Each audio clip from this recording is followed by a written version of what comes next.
You are listening to the Archaeology Podcast Network. The Archaeology Podcast Network is sponsored by Codify, a California benefit corporation. Visit Codify at www.codifi.com.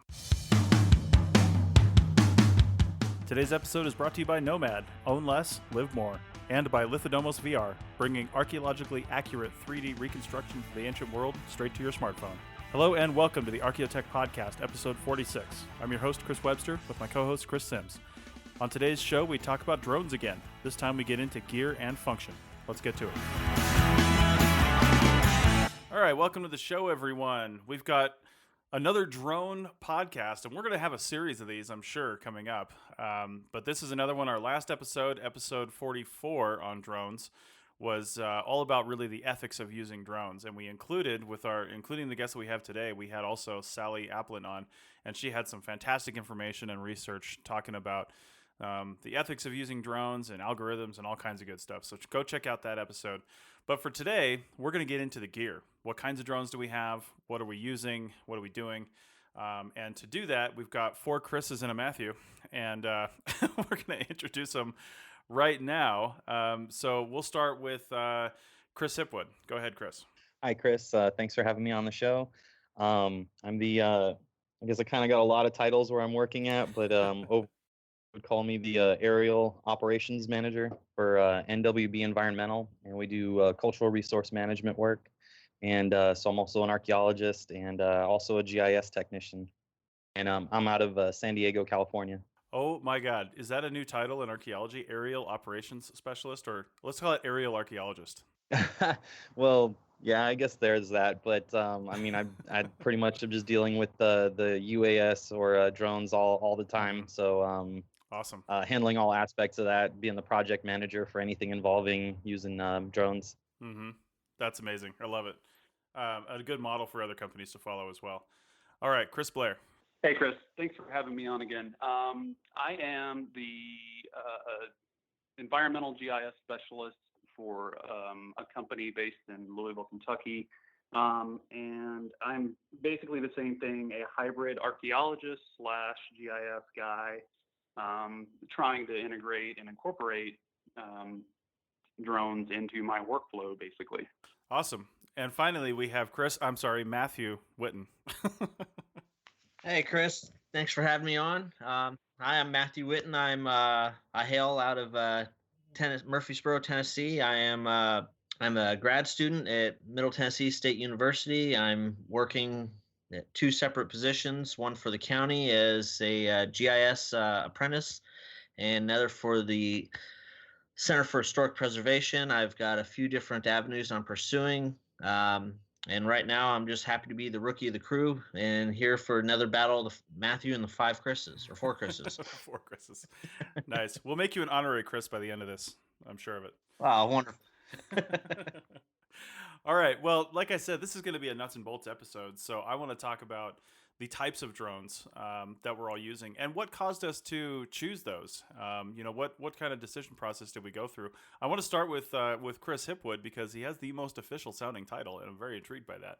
I've heard of your company before, and it sounds like you guys are just really on the cutting edge of technology and really trying to stay up on not only efficiency techniques, but trying to figure out how best can we use this new technology to record our resources, and to do a good job. And do you even need it, actually?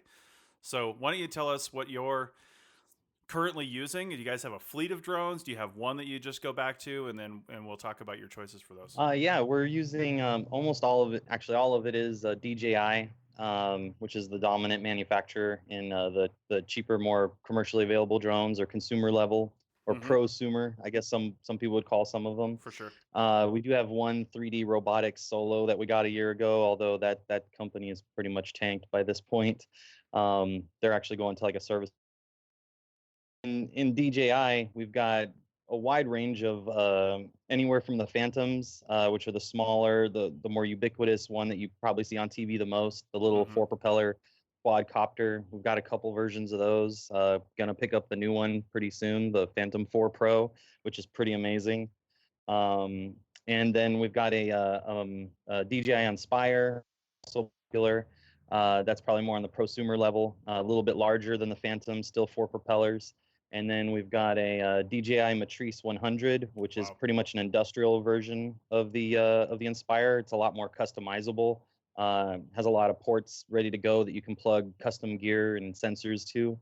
And then all the way up to we've got a Spreading Wings S1000, which is an octocopter, can fly maximum about 23 pounds at takeoff, can carry about 10 pounds worth of sensors.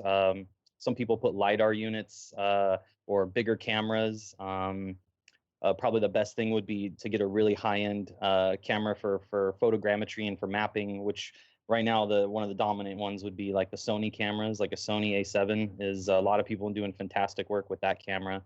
And yeah, so it's all been copter based. I've really had my eyes on one to pick up a fixed wing, and I've just been on the fence about what to go with until we've got a real use case for it. The DJI Matrice or Matrice, I'm not sure how you pronounce that, but that's a hexacopter, right? 6. No, okay, so there's 2 Matrices there. We have the Okay. Matrice 100, which is the quadcopter, so the 4 Ah. propellers, and it's in a lot of ways it shares a lot of parts with the Inspire, same motors, it takes the same cameras. The one you're referring to is the Matrice 600, which just came out last summer, and that's a hexcopter. It's actually a replacement for that octocopter we have. That thing flies over 30 pounds max takeoff weight. It still can only carry about 10 to 12 pounds of payload. A lot of that excess weight is taken up by the 6 batteries that it takes. Oh, wow. Yeah. So would you say the bigger differences between the DJI Matrice 100 and the Inspire Pro are, it sounds like it's basically the ability to add other components more easily, I would say, from the sounds of it. And then it has I don't know, it probably seems to have the same probably weight and things like that, I would imagine, and have the same functionality from that standpoint. Yes, it's I believe overall it's a little bit lighter. It doesn't do the fancy legs folding up. So your legs can get into your shots if you're trying to. It wouldn't be a good platform for cinematography where you're trying to get the camera to spin independently of where the aircraft is pointing. The legs are a lot wider, so it's really stable landings. Although the Inspire is pretty good as well. It's not likely to tip over too easily. But yeah, the biggest thing would be just how customizable it is. Yeah, that sounds fantastic. I haven't actually, I've seen the Matrice, but I've never used it. I've never seen it in operation, so that's good to know about that. What made you guys go down this route? What was the first drone you guys got? So my literally about 2 years ago now, my boss picked up a Phantom 2 Vision Plus, which at the time was a fairly revolutionary model where it had a very small camera. There was a Vision before that, but the camera was pretty bulky. But it was I guess the first one that really kind of gave rise to the later Phantom models. We've got the integrated camera. It's not even really designed to have a different camera put on there. You could do it if you want to dig into it, but just plug and play that the camera could take photos and have the GPS location tagged onto them. Looking back on it now, the camera it quickly became obsolete compared to the newer cameras. It had a big fisheye effect going on with the lens, and the video wasn't as good or as crisp. But overall, for the time when it came out, it was sort of what DJI is known for now. It was your best bang for the buck. Buy it at the store. It's all ready to go. You just throw in the battery. Ideally, you read all the directions so you know what it's going to do, and then you can go out and fly and take photos and video and see it live on your controller. Awesome. Well, I've got a lot more questions for you regarding some of those things, but let's move into the gear that some of the other guys are using. Matthew, what's your experience? Well, my experience actually is extremely limited, but I did literally just walk in the door with a brand new little test copter. It's a what is it? Tech Toys Aerodrone Wi-Fi. It's a interesting little model. It has a little camera on it, but I don't know much about it other than the fact that I'm going to try it out, give me a little bit of testing around. And that's fantastic because, Chris Sims and I, we had a kind of a holiday episode near Christmas, and we we came up with the idea of having a practice drone, and it's not just a mess around kind of thing, because a lot of these drones, as you know, Chris Hipwood, you can probably attest to having flown a lot of different ones. I mean, the flight characteristics on even a $30 quadcopter that you can get at a gas station these days, um, the flight characteristics are essentially the same. Obviously, the speeds are different. The you know what it can do is different, but the actual functional controls of turning left, right, spinning, you know, up, down, things like that, you can really learn a lot about how to fly your really expensive drone by flying a cheap one that you can run into a wall and then just go buy another one. Yeah, when all the props break on that thing, yeah. So you don't want to run a Matrice 600 or you know, your Spreading Wings S1000 into a wall. That's a pretty serious mistake. But you run one of these Right. little ones into the wall, and you're not too bad off. You're not too far off. Yeah, we ended up Wow. getting retweeted by Best Buy on Twitter for Yeah, we our did. suggestion to buy a drone. Yeah, it was pretty fantastic.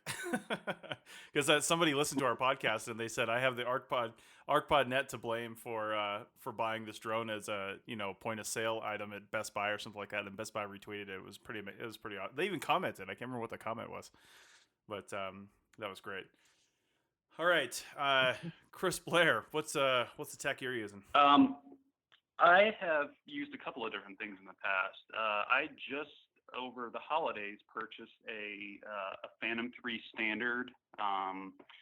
Personally, I bought it, and that was mainly to get my hands on a drone and do like you guys are saying, and just kind of get used to the aerodynamics, getting used to flying the thing manually, but also kind of testing it out with some of the mapping applications, and then once I get the imagery, post process it and do that kind of stuff. So I've worked with the Phantom 3 Standard. I've also used the EB Ag, which is a fixed wing drone. I can't remember exactly who makes SenseFly. SenseFly makes the EB. That drone is a little bit different than the quadcopters. Obviously, it's fixed wing. That one comes with two cameras. It comes with the RGB camera. It comes with the near infrared camera as well. So we were able to test a little bit of infrared applications using that drone. So it's kind of a nice comparison, seeing the difference between how a fixed wing basically records the data, how it ends up in post-processing compared to a quadcopter. That's one of the main reasons why I got the Phantom 3 to kind of test it out and see how it compared to the research we were doing with the fixed wing. Well, I'm glad you brought up fixed wing, because this goes back to, you know, we're going to talk about a lot of different things in here, but really, just like anything in any business or science or even field science, you need to use the right tool for the right job, right? So if you're doing a wide area survey for something and you really need speed, and you're not really too concerned, maybe it's all flat, you're really not too concerned with obstacles too much, I think fixed wing is really the way to go on some stuff like that. But if you're doing some, say, close in photogrammetry on buildings and features and things like that, that would be really hard to do with fixed wing, if not impossible, or just like doesn't make any sense. So that's when a drone, so you can go up and down, you can hover, you can do different things. You might have a challenging takeoff scenario or something like that, or maybe you're in an urban environment and you just can't get your fixed wing out and fly it. But that's definitely right tool for the right job, sort of thing. Chris Hipwood, are you guys experimenting with fixed wing at all? Well, I guess I just want to say first off, I'm very jealous. I would love to have a SenseFly EB. That's actually one of the fixed wings I would strongly consider picking up. It's a bit of an initial investment. However, it's I mean, the thing is a 1.5 pound foam wing, fixed wing, very heavy on the automation and from operating it from a control station. So that would definitely be a platform that I would consider using for large areas, or at the end of the day, compared to flying a octocopter or something that's 20-30 pounds, that if there was a problem and it came falling out of the sky, if a SenseFly had that issue, you're pretty much talking about the kinetic energy of a football hitting you. So a SenseFly would be far safer, far less potential for collateral damage and for hurting somebody or damaging property. But yeah, that SenseFly is an awesome machine from everybody I've talked to that's used it. What's the propulsion system on the Sense Y? Is it a single prop, multi-prop, and where is it, front or back on the wing? It's right in the center of the basically the fuselage of the plane itself, and it's just a single propeller. There's really nothing to it. You wind it up, and when you're getting ready to launch it, you let it get a little bit of, let it wind up, get some propulsion going. You hold it up and you let it go, and it basically does everything for you. It flies waypoints and collects a photo at every single waypoint based off of the grid that you predetermine either in the software, or you can pull in either a shapefile or a KML or something like that. Nice. And you tell it how dense you want the photos to overlap, and that's it. There's nothing to it. That's pretty awesome. And does it basically have a radio like any RC aircraft, like RC airplane, fixed wing airplane? Yeah, it sure does. And then on the other side, you basically have a little antenna that you hook into a laptop that that it uses as a base station, and it flies off of that. And the range is pretty good. I want to say the range is either 2 or 3 kilometers, if not more, from the base station to where you can fly it. All right, Chris Hipwood, in the last few minutes of this segment, what did you learn on? Did you learn how to fly drones on that first one that your boss bought? No, I did what Matthew did. I purchased a small, cheap quadcopter. It was like a $50 or $75 drone I got off Amazon called the Blade Nano QX. Nice. The nice thing about getting one of those cheap drones is they're very hard to get into a hover and to not crash constantly, because there's no GPS. There's no altimeter or barometer, I should say. So all that the computer's assisting you in doing is keeping it level and pretty much just controlling the motors to keep it somewhat stable in flight. And so learning on those would be great, because they're a lot harder to fly than your Phantom. The Phantoms or expensive drones, they do a lot of work for you. And I guess me being a paranoid, entry-level aviator, I'm always worried about, what if the GPS goes out on my really expensive helicopter? You're going to need to know how to fly it without GPS. And so learning on that cheap $50 one is great practice for that potential bad scenario. Even on the more expensive ones, they have a barometer in the IMU, and so they maintain a certain altitude. So even if you lose your GPS, it's going to hold its height, and it's going to stay level, and so even then, the cheap drone is still going to be harder to fly than your larger one if parts start going bad. And that being said, though, on the newer DJI helicopters like the Phantom 4 and the Matrice 600, they've got a lot of redundancy, multiple IMUs, in some cases multiple GPS units. So even then, those failures taking place, you've potentially got a backup system to help you out with there. But I would strongly recommend getting one of those cheaper helicopters. And then also you could get a that uses an actual RC controller, so you can also further practice your muscle memory and really just having that right reaction to controlling it. Well, that's the muscle memory is really I'm glad you said that. That's really the key to this whole thing, because just like getting your pilot's license, it's actually not hard to fly a plane, right? You take off, you just basically floor it and pull up a little bit. I always heard, you pull up to take off, you pull up even farther to go back down because you'll stall the plane. But it's getting that muscle memory for emergency situations, and that's what we always practice when I was doing my flight training. Is you're constantly up there practicing for emergencies, because when you do have an emergency, you need that muscle memory to be able to react to it, and then set the plane down, do whatever you got to do. And it's the same thing for the drones. You need to be flying in relatively challenging wind conditions and doing all these things, and build yourself up to that before you start using it around other people and in situations where if something goes wrong, it could actually cause a lot of damage. So, and that's just good. That's just good being a citizen too. People are afraid of drones. We don't need to make them even more afraid by our crappy flying skills. So learning how to handle these things and learning how to do that stuff is a great idea. All right, let's take our first break, and we'll come back on the other side of this and pick this conversation back up and get a little more into the use of some of these drones.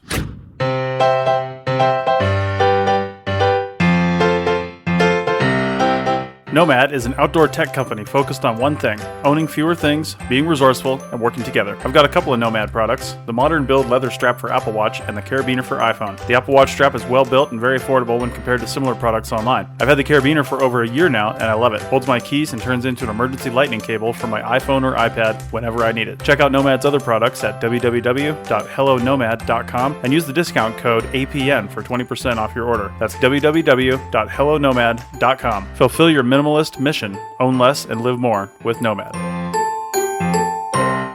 And we're back from the break. So in the first segment, we were talking about the equipment that all of us use, all of us Chris's and a Matthew.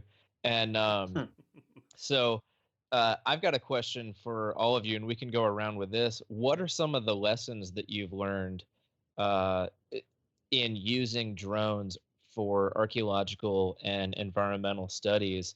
You know, what are some of the lessons you've learned? What works, what doesn't work? And also, what are some of the particularly useful tech packages that you've seen in the field?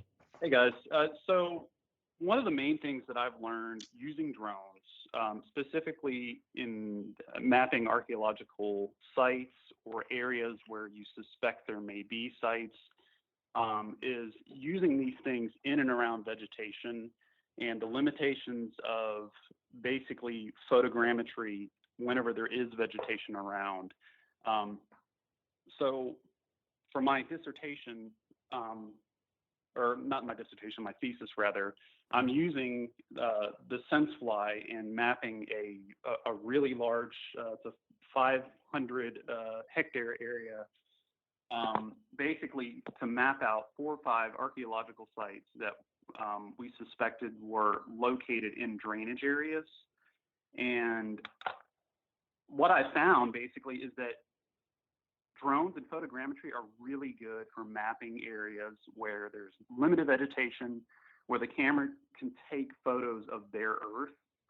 So when you go to render the elevation model that you have, you can do it really well as long as the photos are being taken of bare earth, or at least near bare earth, where you're taking pictures of grass or things like that. But whenever you get into areas where there's lots of vegetation, not only is the camera taking the photo of the top of the tree, the vegetation, the sticks, anything that may be in between the drone and the ground, but whenever you pull it into the software and you start rendering specifically elevation models, you're going to get a lot of noise. You're going to get a lot of interpolation that may be off. So I think that's one of the main things that I've come across specifically, and I read a lot of other people talking about this, the limitations of photogrammetry specifically for these types of environments. Mm-hmm. That's interesting. Chris Hipwood, have you experienced some of the same things? Oh, definitely. The photogrammetry has a lot of limitations when it comes to vegetation, or as compared to like LiDAR, where you could potentially strip away that vegetation and post-processing in your point cloud.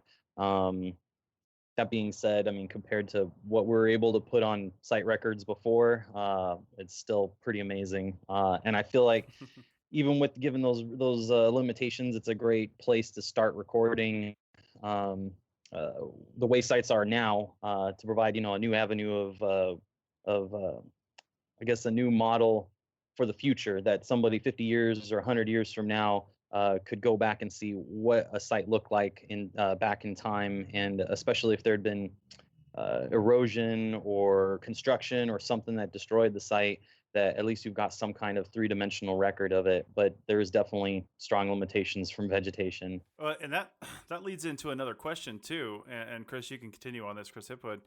What what are you finding the primary uses for your drone, or from a CRM standpoint? Are you using these at all to enhance anything on the individual site record, on individual sites, or is it really more of a whole project kind of thing, or designing projects to do with the drones? What are your primary uses for these at your company?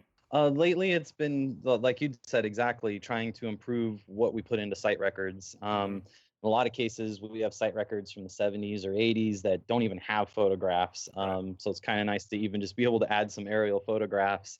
But we're able to, one thing that I think is really nice is you're able to show the relationship between sites. I feel like once you start taking photos of sites, and especially where you've got the site that you're focusing on, but you've got other ones nearby, it to me makes it easier to be a lumper versus a splitter, because it's easy on a map to say, oh, this is X amount of feet amount away. We'll just call them separate sites. But then from the air, you can kind of see the entire landscape and the environment, and it to me makes it easier to say that, as long as of course the assemblage and the artifacts are related, and we're talking about the same time period, but to say that that it's one large site versus just trying to split it up into a bunch of different smaller loci, or to say it's a large site with different loci rather than splitting them all into individual sites. But it really, I think, makes it easy for you to take a more holistic view of the area and the landscape in general, and to communicate that to your audience.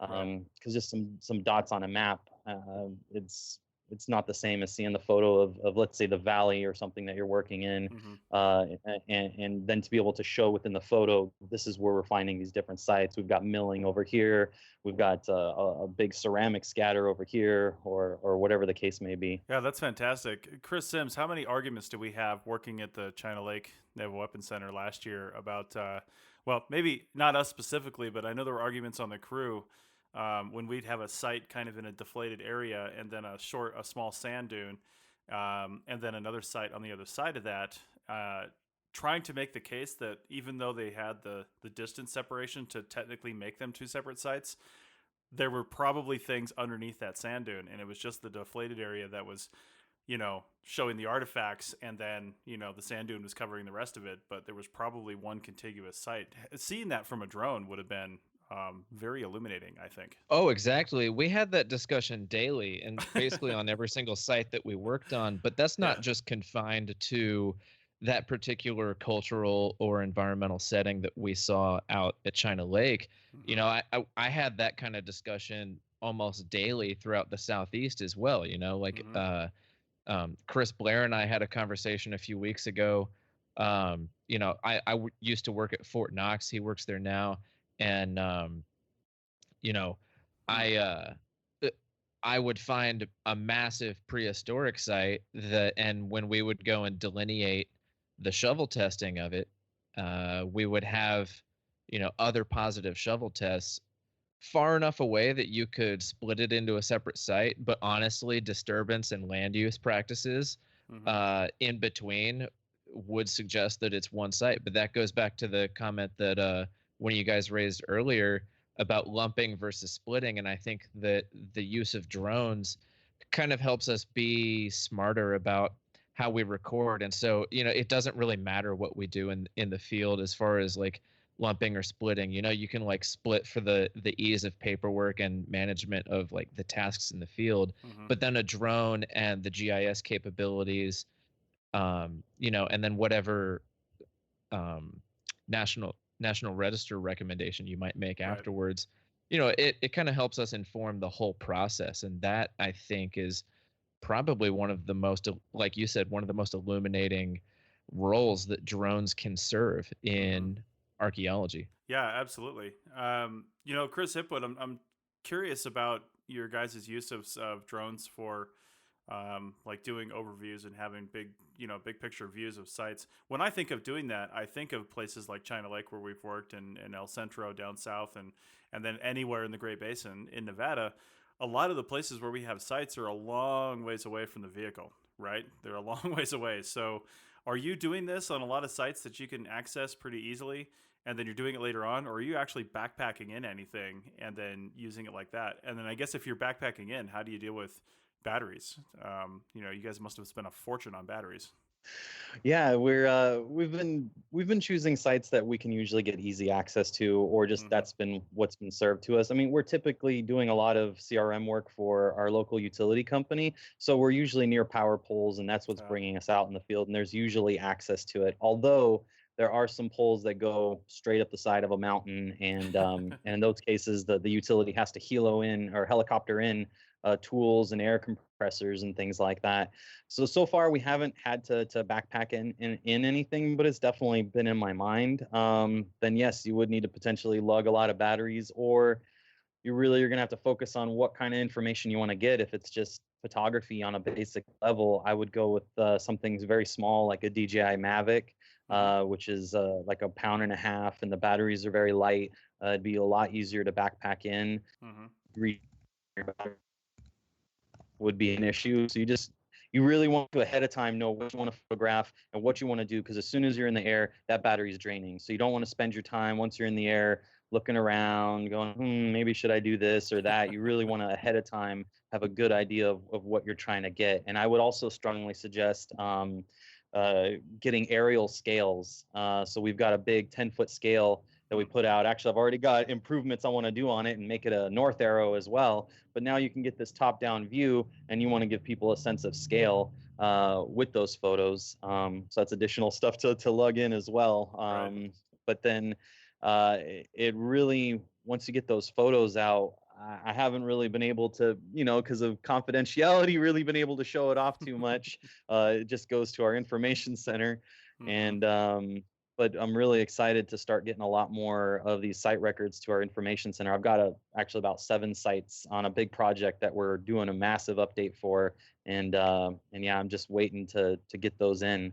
And yeah, at that point when you're backpacking in, it's you're really going to have to be smart about it. If you're near a vehicle and you could bring a generator, then you could probably have a little more time to play around. But sometimes also the access you get to an area, you have to ask a lot of permission from the powers that be. Whoever owns the area, whether you're in a county park or in federal land or on private property, a lot of times there's every hour of flight you might get out in the field, you've spent hours trying to get all your ducks in a row to do it right, that if something goes wrong, you're protected, because I mean we're operating as a business. So yeah, and a lot of times for customers who have deep pockets, so they're a big target for being sued. Right. Have you guys noticed a tipping point on this yet for profitability? I mean, are the drones still kind of a novelty for your clients, or are people requesting it and you're able to actually, because I know you guys have spent a lot of money on drones and a lot of money, like you said, on just dealing with everything that means, flying drones. You have your Part 107 from the FAA, that took a long time. You've got, a lot of time invested in this. So is it something that you're considering that is financially viable for the future? Are you guys going to keep doing this, or are you just hoping it becomes a requirement?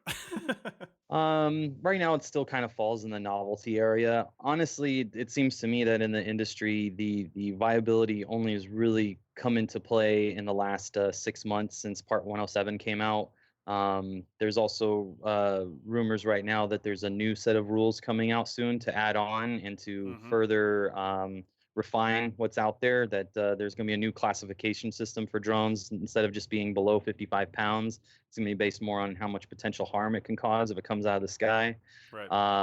But that still needs to come out. But as far as, it's been a big cost for us, it's really been a bit of a novelty, and we have had a few cases where people request us specifically and to come out and do a UAV project.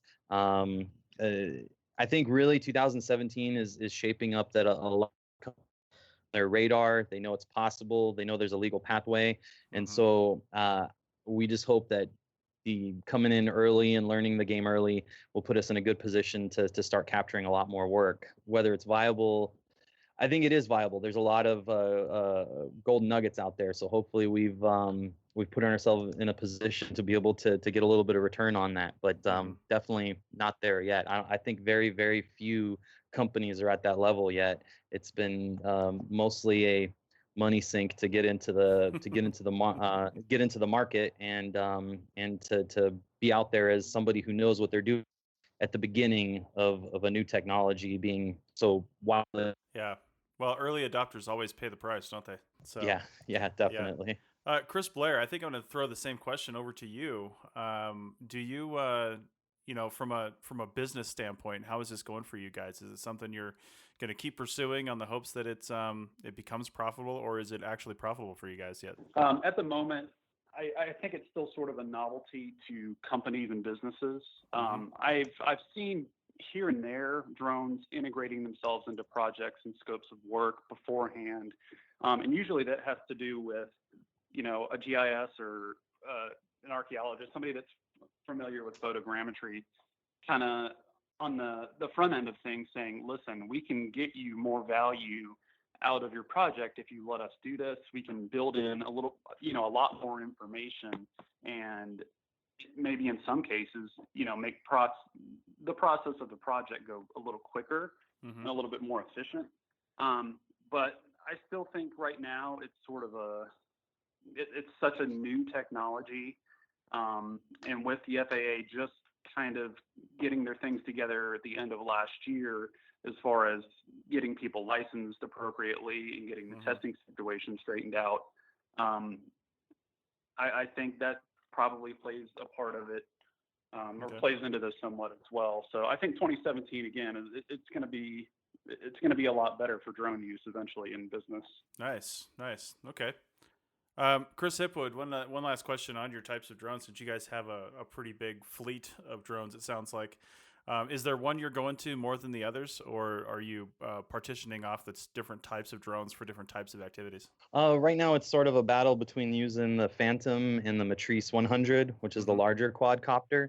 That being said, at this point in time, if I had the knowledge I had now and was starting from scratch, that Phantom 4 Pro would probably negate the need for the Matrice 100. I know the new Inspire 2, which is the newest large quadcopter that DJI has out, is pretty nice. However, the Phantom 4 Pro has a 20 megapixel camera with a 1-inch sensor, and it's a Sony camera, so it's good quality. And it's got obstacle avoidance on all 4 sides to 90 feet away. It's supposed to land within inches of where it took off. So it's pretty hard to crash. Low light situations, or if you've got a very uniform, like a blank white wall, you'll be able to still crash it. But they're really making them a lot harder to crash these days, at least with DJI, and they're just a tough competitor to beat right now. But yeah, I think the Phantom 4 Pro could be an awesome tool for a lot of people just by itself. I feel like Apple in the 80s, there are 2 different departments at DJI, one working on the Inspire and one working on the Phantom. And the Phantom, and they're not talking to each other, because I feel like the Inspire is supposed to be like a step up, right?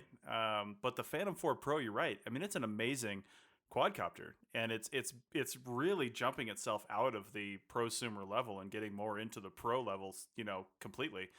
It's just its size, really. It can't, because of its size, it can't handle some heavier payloads. So that, I think, drops it out of that fully pro level. But and that's where you go up to something like the Inspire or the Matrice line, so you can start carrying heavier equipment. But but everything is being made smaller too at the same time. So I don't know. I don't know what the future is of those other lines when your Phantom 4 Pro can just do everything. And correct me if I'm wrong, didn't the DJI Inspire 2, that has object avoidance now too, I think, doesn't it? I believe it does. Yeah, it has the same same object avoidance. I think the biggest thing that would cause someone to go Inspire, if you're really heavy into cinematography, that you've got a gimbal that can spin around 580 degrees in both directions, and then it can carry a bigger camera that can, with a bigger sensor, and not only that, it can shoot film in RAW, which is very important for cinematographers. But then you're talking about more Hollywood level or entry level Hollywood level filming for your average person, or for somebody who just wants to take a short video of an archaeology site and then maybe show it at a conference, or hopefully one day you can submit to the information center. They can't handle that much data themselves right now. That's still going to be fine for the majority of people, but it's really more, I think, the cinematographers who would be looking at that larger Inspire. Nice. Well, I haven't added too much to this episode because I have not flown a drone in real life, although I have played a lot of the Call of Duty games, and sometimes you get to fly drones when you get like a kill streak. So I feel like that would make me a really good drone pilot in real life, because like Chris Hipwood said, I've got the muscle memory already built up from using the dual joysticks. The practice no. Nice. Yeah, the practice drone. Yeah, it's like a flight simulator. We can look at it that way. No, but in all seriousness, this has been a great discussion, and thank you guys so much for joining again the Archaeotech podcast. And it's a lot of great info we've got here. And I think this year and this episode, like we're seeing drones being viewed with a more legitimate position, like that their value is no longer questioned. And, I think Webby and I had a podcast on drones a little over a year ago here on Archaeotech, and we actually had to question the legitimacy of drones about a year ago because what we were seeing, what was making it out into the press was really just surface level stuff. No pun intended, but it was like just a drone flying around taking a really beautiful Facebook video, stuff like that. And so, all the info that you guys have shared about the research value and its role in guiding the whole process of field archaeology and environmental surveys, it's amazing, and it's really cool to see it shaping up like this. Awesome. Yeah, I agree with all that, and we're definitely going to keep this conversation going and broaden these topics out, and really do a deep dive on some stuff as we move forward into 2017. So, thanks a lot, Chris, and Matthew. Thank you. Thank you. Thank you.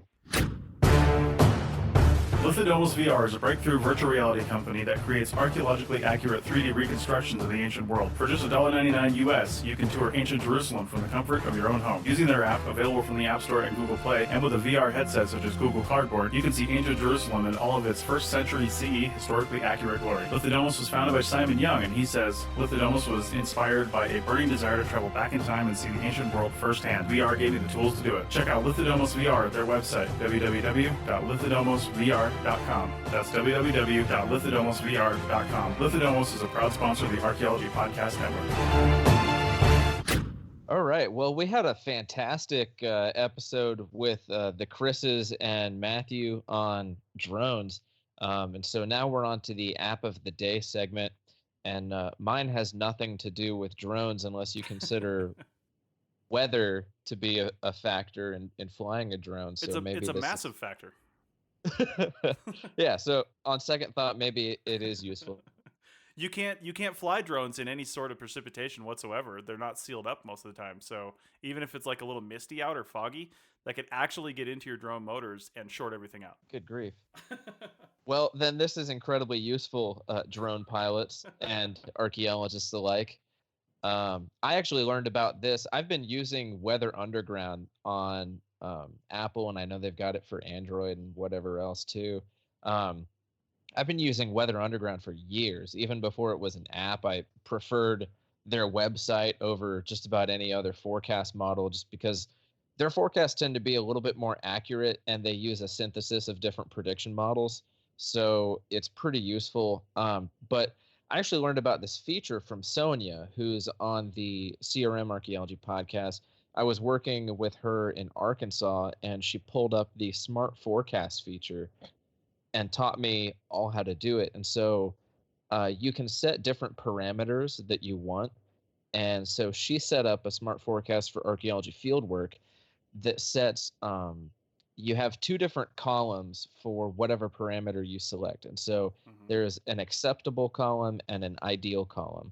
And so the way she set it up, and I went ahead and copied her setup onto mine, is I set up temperature, wind speed, snow intensity, rain intensity, and humidity. And after our discussion, I feel like all of those would be pretty useful for flying drones as well. So, we've got temperature, for example, we've got an acceptable limit of 15 to 100 degrees Fahrenheit with an ideal parameter of 35 to 100 degrees Fahrenheit. And then, you've got different parameters for all of the other ones.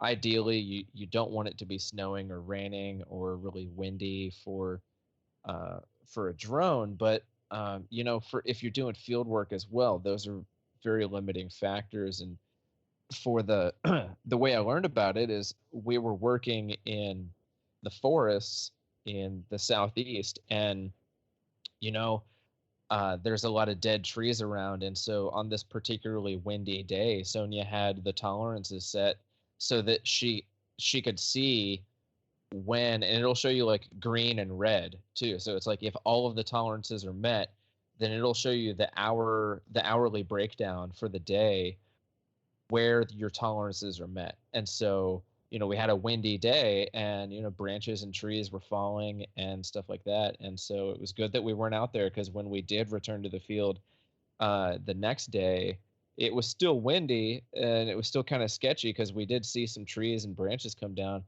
but we saw downed trees all over the place, and that's a serious safety hazard. Yeah, absolutely.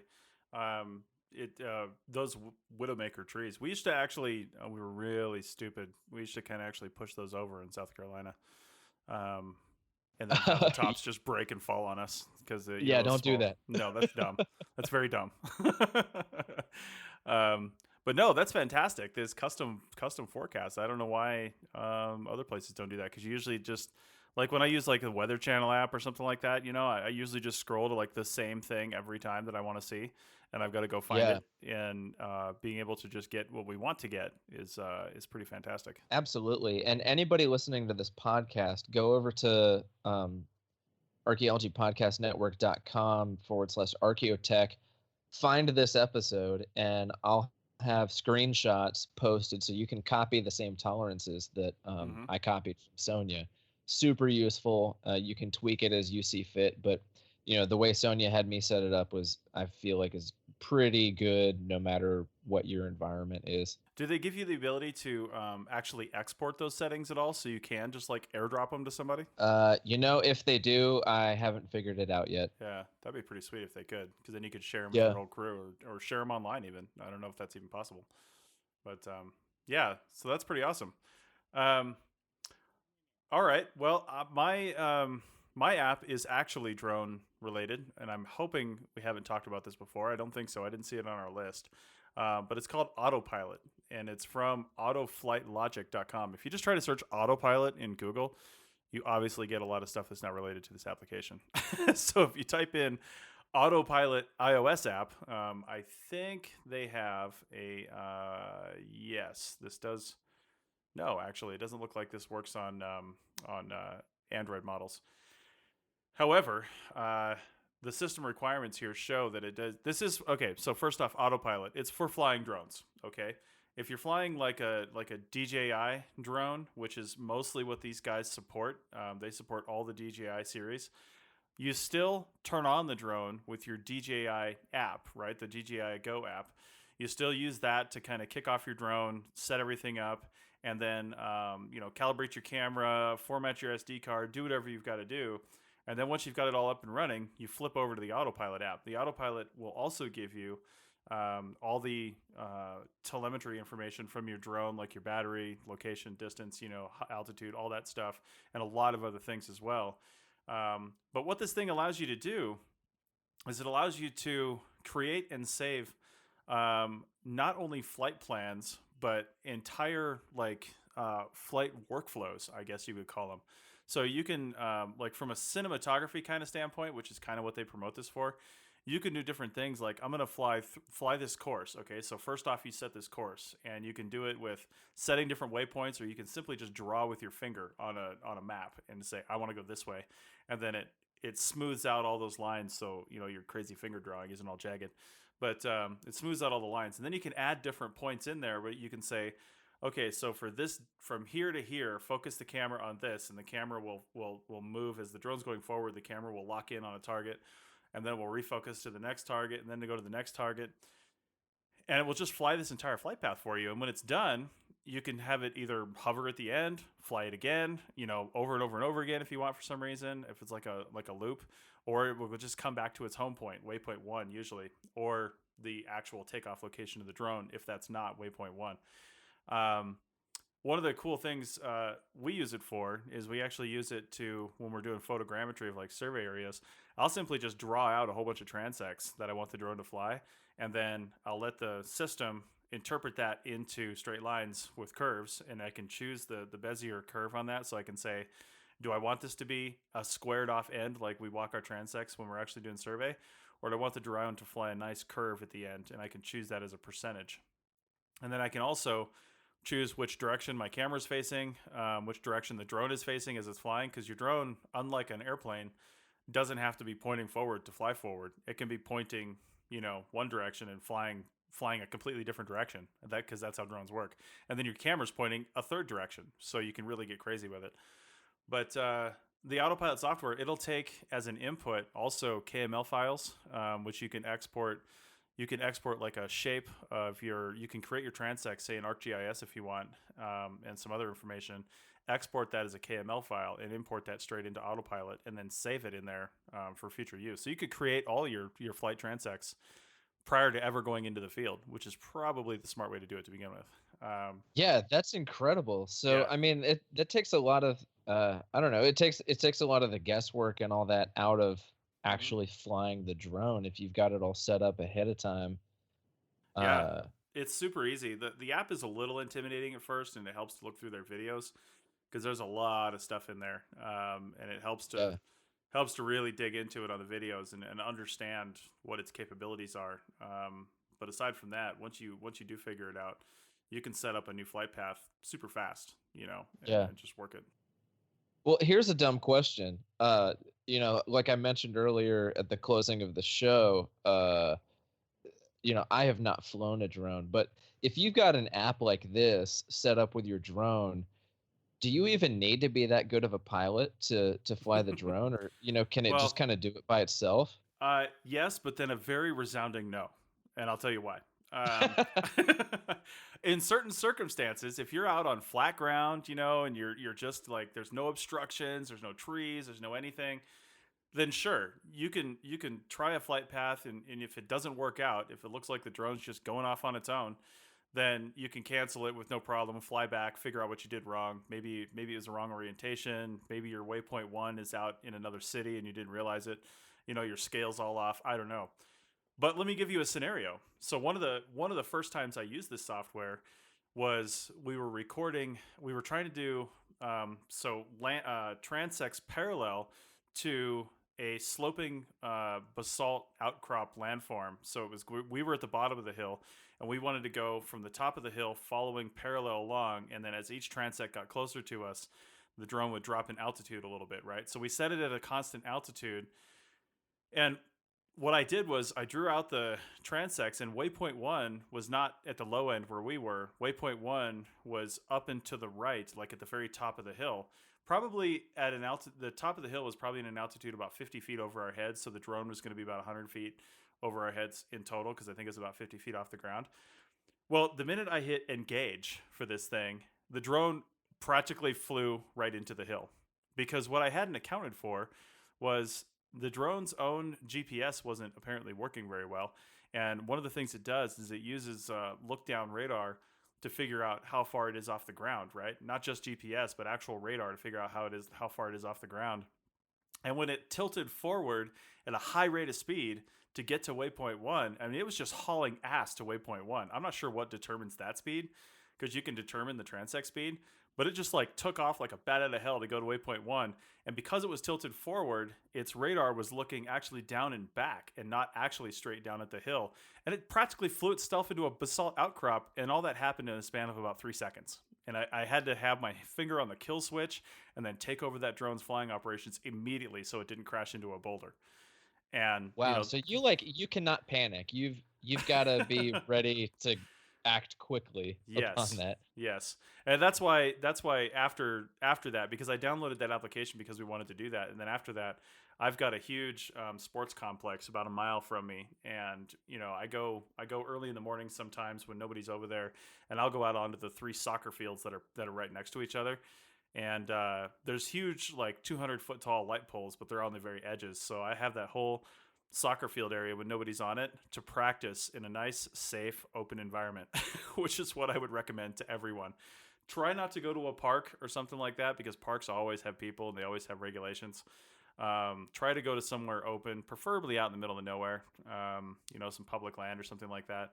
But practice somewhere where you're not going to have people. And if that drone goes nuts, it's only going to do that until the battery dies and then fall out of the sky and not hurt anybody. So Yeah, and Yep. I would refer back to episode 44 that we recorded with the Chris's and Sally and Matthew yeah. on kind of best practices on, like things to consider about the sociability of flying drones. Like, don't fly them, like you had mentioned, don't fly them in crowded areas. Absolutely don't fly them near an airport or a government facility, stuff like that. Nice. Yeah, that's totally right. Just be responsible about it, because the more people start hating on drones, if we keep perpetuating that with our bad flying behavior and our bad etiquette, then that's just gonna make the situation worse. So anyway, also, while we're on that topic, I have been out at that park, or not park, but that sports complex quite a few times when people just walk up to me. Don't be, I don't think most people would be like this, but don't be cagey about it. Just be like, yeah, hey, check this out, and if people want to see it, let them see it. Obviously, don't let them fly it. There's liability there, but, let them see it. Talk to them about it, because people are just like, this thing is scary, but spread the good word and say it's not scary. It's just a flying camera. So, don't be afraid of it. But all right, so I think that's it. Check out the links to these applications in our show notes. I'm definitely going to check out the Weather Underground. I've had that before, but I've never used it for the programmable forecast. The custom forecast. That's pretty amazing. Because not only do I fly the drone around here in Reno, but I go up with Civil Air Patrol flying airplanes all the time. So being able to customize that forecast to what we need is pretty great. So thanks, Chris. Thanks for joining me, and I think we'll be back with some more drone podcasts later on, and some more amazing topics coming up that came from the Society for Historical Archaeology meetings. So more stuff coming in the future. Yep. See you next time.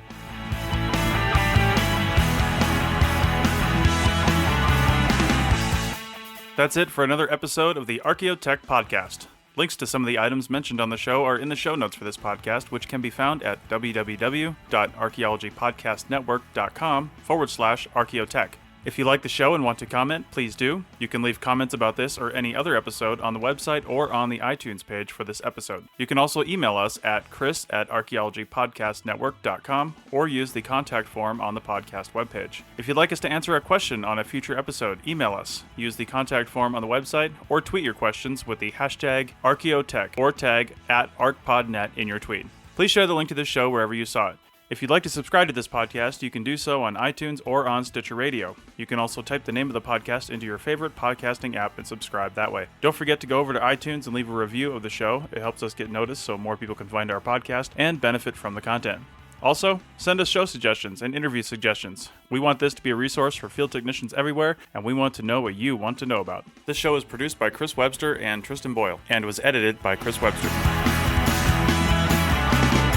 This has been a presentation of the Archaeology Podcast Network. Visit us on the web for show notes and other podcasts at www.archaeologypodcastnetwork.com. Contact us at chris@archaeologypodcastnetwork.com. Thanks again for listening to this episode and for supporting the Archaeology Podcast Network. If you want these shows to keep going, consider becoming a member for just $7.99 a month. That's cheaper than a venti quad eggnog latte. Go to archpodnet.com/members for more info.